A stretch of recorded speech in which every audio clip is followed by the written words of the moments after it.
వాటర్లో తేలుతున్నట్టుగా కనిపిస్తున్న ఈ కారు ఒక హైబ్రిడ్ కారు. అండ్ వీరు ఎలక్ట్రిక్ కార్ లాగా ఛార్జింగ్ పెట్టుకుంటున్నారు, కానీ ఇది కూడా ఒక హైబ్రిడ్ కారే అండి. అండ్ ఇంకో కారు మారుతి వాళ్ళు లాంచ్ చేయబోతున్నారు. 35 నుంచి 40 కిలోమీటర్లు మైలేజ్ ఇచ్చే ఎలక్ట్రిక్ కార్. ఇదేంటి ఎలక్ట్రిక్ కార్ ఏంటి మైలేజ్ ఇవ్వడం ఏంటి అంటే, అవును, ఈ ఎలక్ట్రిక్ కార్ లాంటిది ఒక పెట్రోల్తో నడుస్తుంది అనమాట. సో ఇలాగా కొంచెం ఇంట్రెస్టింగ్గా హైబ్రిడ్ టెక్నాలజీ డెవలప్ అవుతుంది. సో 14 హైబ్రిడ్ కార్స్ ఏవైతే తొందరలో రాబోతున్నాయి, ఇండియాలో లాంచ్ అవబోతున్నాయో వాటి గురించి ఈరోజు డీటెయిల్గా చెప్తానండి. హాయ్ అండి, నేను మీ కార్ మామ ఛానల్కి ఫస్ట్ టైం వచ్చినట్టయితే కనుక సబ్స్క్రైబ్ చేసుకోండి. అండ్ ఈ వీడియో చేయడానికి చాలా ఎఫర్ట్ పట్టింది. ఒక్క లైక్ చేసి నన్ను ఎంకరేజ్ చేయండి. అండ్ మీరు కార్ కొనే ప్రాసెస్లో సీరియస్గా ఉన్నట్లయితే మన కార్ మామ కమ్యూనిటీ జాయిన్ అవ్వచ్చు. చాలా మల్టిపుల్ వాట్సాప్ గ్రూప్స్ ఉన్నాయి, లైక్ టాటా మామ, మారుతి మామ, హుండై మామ, టొయోటా మామ, ఇలా డిఫరెంట్ గ్రూప్స్ ఉన్నాయి. హైబ్రిడ్ మామ గ్రూప్ కూడా ఉంది. అండ్ ఇలాంటి గ్రూప్స్లో డిస్కషన్స్ చేసుకోవచ్చు. కొటేషన్స్ షేర్ చేస్తారు, ఆ కొటేషన్స్ కంపేర్ చేసుకొని మీరు బెటర్ డిస్కౌంట్స్ పొందొచ్చు. గ్రూప్ బయింగ్ చేస్తారు, అందులో మీరు పార్టిసిపేట్ చేసి కూడా ఎక్కువ డిస్కౌంట్స్ అయితే పొందొచ్చు. కమ్యూనిటీలో జాయిన్ అవడానికి లింక్ అయితే డిస్క్రిప్షన్లో ఇస్తున్నాను. సో మన లిస్ట్లో ఫస్ట్ కార్ వచ్చేసి BYD లిపోర్డ్ 8. ఈ కారు యాక్చువల్గా మనకి అడ్వర్టైజ్మెంట్లో చూస్తున్నట్లయితే, ఆ వీడియోలో చూస్తుంది ఈ కార్ వాటర్లో తేలుతున్నట్టుగా మనకి కొంచెం కనిపిస్తుంది, కానీ ఇన్ రియాలిటీ అది వాటర్లో తేలదండి. సో వాళ్ళు అలాంటి ఒక స్పాట్ని తీసుకున్నారు, ఎక్కువ వాటర్ వస్తున్న స్ట్రీమ్ దగ్గరికి వెళ్ళి దీన్ని టెస్ట్ చేశారనమాట. సో ఇది వాటర్లో తేలదు, కానీ వాటర్ వేడింగ్ కెపాసిటీ చాలా ఎక్కువ అని చెప్పడానికి ఇది తీసుకొచ్చారు. ఇది ఒక హైబ్రిడ్ కారే అండ్ 2 లీటర్ ఇంజిన్తో వస్తుంది. అండ్ 36 kWh బ్యాటరీ, అంటే కొంచెం పెద్ద కెపాసిటీ ఉన్న బ్యాటరీతో వస్తుంది. సో దీన్ని ప్లగ్ ఇన్ హైబ్రిడ్ అంటారు అనమాట. సో ఇదేంటంటే కావాలంటే మనం ఎలక్ట్రిక్ మోడ్లో కూడా నడుపుకోవచ్చు, కావాలంటే ఓన్లీ పెట్రోల్ మోడ్లో కూడా నడుపుకోవచ్చు. అంటే సిటీలో కంప్లీట్గా ఛార్జింగ్ పెట్టుకుంటూ ఎలక్ట్రిక్ కార్లో నడుపుకుంటాము. అండ్ వేరే లాంగ్ జర్నీస్కి వెళ్ళినప్పుడు దీన్ని ఒక పెట్రోల్ కార్లో కూడా నడుపుకోవచ్చు అనమాట. సో దీన్ని ప్లగ్ ఇన్ హైబ్రిడ్ అంటారు ఈ టెక్నాలజీని. అండ్ ఈ కారు 70 lakhs నుంచి 1 crore వరకు కాస్ట్ అయితే అవుతుంది. బట్ ఇది కూడా మనకి ఇండియాలోని మన ఇయర్ ఎండ్ December 2026 దివాళీ ఆ టైంకి లాంచ్ అయ్యే అవకాశం అయితే కనిపిస్తుంది. అండ్ మన లిస్ట్లో సెకండ్ కార్ వచ్చేసి MG Starlight 560. ఈ MG Starlight అంటే MG కంపెనీ వాళ్ళు యాక్చువల్గా గ్లోబల్గా ఇంకో మోడల్ ఉందండి, వూలింగ్ Starlight 560 అని. అదే సేమ్ కార్ని ఇక్కడ లాంచ్ చేయబోతున్నారని తెలుస్తుంది. ఇది ఒక 7-seater SUV. So 1.5 litre engine, 20 kWh బ్యాటరీతో. ఇది కూడా ఒక ప్లగ్ ఇన్ హైబ్రిడ్ లాగా వస్తుంది. సో 25 to 30 lakhs బడ్జెట్లో అయితే మనకి ఇది దొరుకుతుంది అనమాట. మన లిస్ట్లో థర్డ్ కార్ వచ్చేసి కియా సొరెంటో. సో కియా వాళ్ళది ఇది ఒక పెద్ద కారు, 7-seater SUV అనమాట. సో ఇది కూడా స్ట్రాంగ్ హైబ్రిడ్ లాగా వస్తుంది మనకి. సో 1.6 లీటర్ టర్బో ఇంజిన్ పట్టుకొస్తున్నారు. And 10 kWh battery pack. ఇది కూడా మనకి 10 kW బ్యాటరీ ప్యాక్ ఉండడం వల్ల మనకి ఎక్కువ ఫ్యూల్ సేవింగ్ కూడా ఉండే అవకాశం ఉంది. అండ్ ఆల్ వీల్ డ్రైవ్తో పట్టడం వల్ల కొంచెం అడ్వెంచరస్ ఒక 7-seaterగా చెప్పుకోవచ్చు. అండ్ ఇది అప్రాక్సిమేట్గా 40 lakhs దగ్గర, 35 to 40 lakhs ప్రైస్ రేంజ్లో లాంచ్ అవుతుందని తెలుస్తుందండి. అండ్ ఫోర్త్ కార్ వచ్చేసి BYD Sea Lion 6 DMI. ఇది ఏంటంటే ఈ కార్లో మల్టిపుల్ మోడ్స్ ఉన్నాయండి, 4 different మోడ్స్. ఇది ఒక ప్లగ్ ఇన్ హైబ్రిడ్ లాగా పనిచేస్తుంది, తర్వాత ఒక పెట్రోల్ కార్ లాగా పనిచేస్తుంది, ఒక EV కార్ లాగా పనిచేస్తుంది. దాంతోపాటు లైక్ సిరీస్ హైబ్రిడ్ అంటే ఏంటంటే పెట్రోల్ ఇంజినే మన ఎలక్ట్రిక్ బ్యాటరీని పవర్ చేయడానికి జనరేటర్ రన్ చేయడానికి మాత్రమే యూజ్ చేస్తారనమాట. సో ఇలా డిఫరెంట్ మోడ్స్ ఉండడం వల్ల ఇది కూడా ఒక ఇంట్రెస్టింగ్ థింగ్ అనమాట. ఇది యాక్చువల్గా 5-seater లాగానే ఇందులో చాలా ఆప్షన్స్ ఉన్నాయి, కానీ ఇండియాలో లాంచ్ అయ్యేది మాత్రం 5-seater లాంచ్ అయ్యే అవకాశం తెలుస్తుంది. అండ్ ఇది కూడా 45 lakhs price range, 40-45 lakhs price range రావచ్చని తెలుస్తుంది. ఎండ్ ఆఫ్ ద ఇయర్ అనమాట, ఇప్పుడైతే రాదు. తర్వాత ఫిఫ్త్ కార్ వచ్చేసి JSW Jetour T2. ఇది ఒక ప్లగ్ ఇన్ హైబ్రిడ్ కార్ అండి, చాలా స్ట్రాంగ్ కారు, మీరు చూస్తున్నారు కదా. So heavy and like build quality wise చూసుకుంటే చాలా strong build quality and looks చాలా కిల్లర్ లుక్స్ అయితే ఉన్నాయి. ఎక్కడైనా రోడ్ మీద వెళ్తే డెఫినెట్లీ పీపుల్ బుర్ర తిప్పి చూడాల్సిందే అనమాట, అలాగుంటుంది. సో ఇది దివాళీకి లాంచ్ అయ్యే అవకాశం అయితే కనిపిస్తుంది అనమాట. సో మన లిస్ట్లో సిక్స్త్ కార్ ఏమో రెనాల్డ్ డస్టర్ హైబ్రిడ్.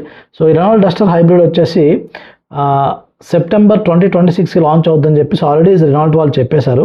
అండ్ ఇది 1.8 లీటర్ ఇంజన్తో పాటు వస్తుంది అండ్ స్ట్రాంగ్ హైబ్రిడ్గా వస్తుంది అనమాట. So 20 to 25 lakhs price range అయితే మనం ఎక్స్పెక్ట్ చేయొచ్చు. అండ్ రెనాల్ట్ డస్టర్ లాగే మన సెవెంత్ కార్ వచ్చేసి నిసాన్ టెక్ట్రాన్. సో ఆబ్వియస్లీ రెనాల్ట్ వాళ్ళ డస్టర్ కార్ ఇది, కానీ కొంచెం డిఫరెంట్ లుక్స్తో నిసాన్ బ్రాండింగ్తో వస్తుంది కాబట్టి సో అలాగా చేంజ్, కానీ సేమ్ కార్ మనకి సేమ్ బట్ డిఫరెంట్ అంటాం కదా, ఆ టైప్ ఆఫ్ కార్ అనమాట ఇది. సో తర్వాత మన లిస్ట్లో వచ్చేది 8th కార్ వచ్చేసి Honda elevate hybrid. So Honda hybrid టెక్నాలజీలో కొంచెం అడ్వాన్స్డ్ ఉంది. హోండా అండ్ టొయోటా వాళ్ళు హైబ్రిడ్ పట్టుకొస్తే డెఫినెట్లీ రిలయబుల్గా ఉంటుందని మనం అందరం కూడా నమ్ముతాం అనమాట. So Honda elevate hybrid definitely ఒక మంచి ఆప్షన్ అండి. 1.5 లీటర్ ఇంజిన్తోనే రాబోతుంది అండ్ రేర్ సీట్ కంఫర్ట్ అయితే చాలా బాగుంటుంది ఈ కార్లో. సో 20 lakhs బడ్జెట్లో అలా రావచ్చని తెలుస్తుంది. అండ్ మనకి 1-2 monthsలో అయితే లాంచ్ అయిపోవాలి. ఇప్పటికే ఆల్మోస్ట్ ఈ టైంకి అయిపోద్ది అనుకున్నాం, కానీ లేట్ అవుతున్నట్టుంది, కానీ ఓవరాల్గా 1-2 months లాంచ్ అవుతుందని తెలుస్తుంది. అండ్ 9th కార్ వచ్చేసి Kia Seltos hybrid. So Kia Seltos hybrid ఇది ఆల్రెడీ వేరే కంట్రీస్లో ఆల్రెడీ సేమ్ కార్ని మనకి ఎగ్జాక్ట్గా సెల్టోస్ ఇండియాలో ఎలాగుందో ఎగ్జాక్ట్ లుక్స్తో బయట కంట్రీస్లో హైబ్రిడ్ మోడల్స్ అయితే లాంచ్ అయిపోయాయండి. అండ్ ఇది 1.5 లీటర్ ఇంజిన్తోనే రాబోతుంది అనమాట. అండ్ 1 kilowatt బ్యాటరీ రావచ్చు అని తెలుస్తుంది. సో ఇది ఒక నార్మల్ హైబ్రిడే, ప్లగ్-ఇన్ హైబ్రిడ్ అయితే కాదు. సో డెఫినెట్లీ ఇది ఒక car. And Kia Seltos hybrid 20 to 25 lakhs మధ్య పెడతారని తెలుస్తుంది అనమాట. సో ఆ ప్రైస్ పాయింట్లో it can be a good option. And ఇలా హైబ్రిడ్ కార్స్ విషయంలో కానీ ఏ కార్ కొనాలి అని మీకు కొంచెం కన్ఫ్యూజన్గా ఉంటే కనుక నాతో మీరు డైరెక్ట్గా మాట్లాడచ్చండి. నాతో మాట్లాడి కన్సల్టేషన్ కాల్ బుక్ చేసుకోవాలనుకుంటే కనుక కింద డిస్క్రిప్షన్లో లింక్ ఇస్తున్నాను. ఆ లింక్ యూజ్ చేసి కన్సల్టేషన్ కాల్ అయితే బుక్ చేసుకోవచ్చు. సో మన లిస్ట్లో 10th కార్ వచ్చేసి టొయోటా హైరైడర్. హైరైడర్ ఎప్పుడో లాంచ్ అయిపోయింది కదా, మళ్ళీ చెప్తున్నారు అనుకుంటున్నారేమో. నేను టొయోటా హైరైడర్ 7-seater వర్షన్లో రాబోతుంది. సో సేమ్ హైబ్రిడ్ కారే. అండ్ ఇందులో ఏంటంటే ఇంట్రెస్టింగ్గా సేమ్ ఇంజినే ఉంచుతారని తెలుస్తుంది. బట్ పవర్ విషయంలో ల్యాగ్ ఉంటుందా అంటే ఇది ఒక డౌట్ అయితే నాకు ఉంది. బట్ కంపెనీ వాళ్ళు క్లెయిమ్ చేస్తుంది ఏంటంటే యాక్చువల్గా ఇది పెట్రోల్ ఇంజిన్ తాలూకా పవర్ ప్లస్ బ్యాటరీ తాలూకా పవర్ కలిపి పవర్ జనరేట్ చేస్తుంది కాబట్టి పవర్ ల్యాగ్ ఉండదని చెప్తున్నారు. సో ఎస్పెషల్లీ సిటీస్లో నార్మల్ కండిషన్స్లో only maybe hill areas like డీప్గా ఉన్న ప్లేసెస్లో అండ్ విత్ ఫుల్ లోడ్ వెళ్ళినప్పుడు కొంచెం ఆ పవర్ తక్కువ అని అనిపించవచ్చు అని తెలుస్తున్నారు, కానీ ఓవరాల్గా అయితే బాగుంటుందని చెప్తున్నారు. This is one option. So మీరు ఒకవేళ హైబ్రిడ్ కార్ కావాలి, 7-seater కార్ కావాలంటే this can be one of the affordable options అని తెలుస్తుంది. అండ్ మన దాంట్లో 11th కార్ వచ్చేసి గ్రాండ్ విటారా 7-seater. ఇది కూడా సేమ్ మనకి హైరైడర్లో ఎలాగైతే 7-seater పట్టుకొస్తున్నారో గ్రాండ్ విటారాలో కూడా అలాగే 7-seater అయితే పట్టుకొస్తున్నారండి. సో ఇది కూడా ఆల్మోస్ట్ మనము ఒక 1-2 monthsలో రావచ్చు అని తెలుస్తుంది. అండ్ 12th కార్ వచ్చేసి Maruti Suzuki Fronx hybrid. So already ఆస్ట్రేలియాలో మారుతి సుజుకి ఫ్రాంక్స్ హైబ్రిడ్ అయితే నడుస్తుంది. సో దాన్ని బేస్ చేసుకుని నేను చెప్పట్లేదు, ఎందుకంటే మారుతి సుజుకి ఫ్రాంక్స్ హైబ్రిడ్ ఇండియాలో వచ్చేది ఇట్స్ ఎ డిఫరెంట్ వర్షన్ అనమాట. It's not the same hybrid. So ఈ డిఫరెంట్ వర్షన్ ఏంటంటే ఇక్కడ సిరీస్ హైబ్రిడ్ అనమాట. ఇందులో ఏంటంటే ఇంజిన్ ఏదైతే ఉందో ఇంజిన్కి కార్ చక్రాలకి అసలు కనెక్షన్ ఉండదు. ఇంజిన్ ఏం చేస్తుందంటే జనరేటర్ని పవర్ చేయడానికి మాత్రమే యూజ్ అవుతుంది. సో జనరేటర్ తిరుగుతూ ఉంటే బ్యాటరీ ఛార్జ్ అవుతూ ఉంటుంది అనమాట. సో బ్యాటరీ నుంచి మాత్రమే మనకి కనెక్షన్ ఉంటుంది వీల్స్కి. సో ఇంజిన్తో అయితే కనెక్షన్ అసలు ఉండదు అనమాట. సో అది సిరీస్ హైబ్రిడ్ కాన్సెప్ట్. ఈ కాన్సెప్ట్లో వీళ్ళు చెప్పేది ఏంటంటే 30 to 35 km/liter వస్తుందని చెప్పేసి క్లెయిమ్ చేస్తున్నారు. So Maruti Suzuki Fronx hybrid నిజంగానే ఒక ఇంట్రెస్టింగ్గా అనిపిస్తుంది. ఇది మోస్ట్లీ మనకి ఫెస్టివల్ సీజన్ కల్లా లాంచ్ అయ్యే అవకాశం అయితే కనిపిస్తుంది అనమాట.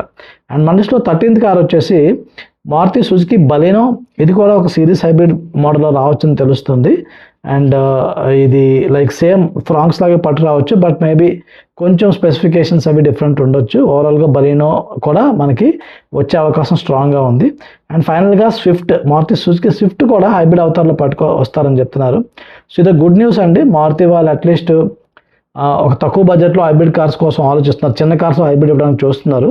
If they give it A reasonable cost and mileage wise కొంచెం ఎక్కువగా ఇవ్వగలిగితే కనుక డెఫినెట్లీ పీపుల్ కన్సిడర్ చేస్తారని నేనైతే అనుకుంటున్నాను. సో మీకేమనిపిస్తుందో కామెంట్ చేయండి. అండ్ ఎంతవరకు వీడియో చూసారంటే మీకు నచ్చిందని ఎక్స్పెక్ట్ చేస్తున్నాను. ఒక లైక్ చేసి ఛానల్కి సబ్స్క్రైబ్ చేసుకోండి. అండ్ ఇలాగే ఒక 13 అప్కమింగ్ ఈవీస్ ఎలక్ట్రిక్ కార్స్ గురించి కూడా ఒక వీడియో చేశాను. ఆ వీడియోని కూడా మీరు చెక్ చేయొచ్చు. Thank you.